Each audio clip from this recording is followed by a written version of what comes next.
Hello po, online world. Ayan po yung mga napamili po ni tatay, na segregate na po niya. So, sa mga plastic po na ganito, ang kilo po natin ay piso per kilo lang po. Ayan po. So, bumaba po yung ating mga plastic.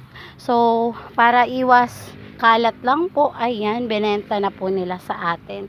Tapos, yung mga ganitong bote po, ayan po, hindi po namin siya binibili, ayan. Stop buying po ngayon ng mga bote na ganito, ayan, hindi po namin binibili. So, dito lang po muna siya, baka sakaling bilhin na po ulit, kasi binili po natin yan, may puhunan din po, ayan. So, baka meron po kayo, just message me po. Lahat po ng mga sirang appliances, sirang sasakyan, ganyan po.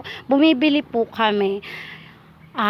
Pumipick up po kami around Nueva Ecija, Tarlac, Pampanga, boundary po ng Bulacan, boundary po ng Pangasinan, at boundary po ng Nueva Vizcaya. So, pag nagkasundo po tayo sa presyo, pipick upin din po namin kaagad. So, that's all for today's video. Thank you for watching. Bye-bye!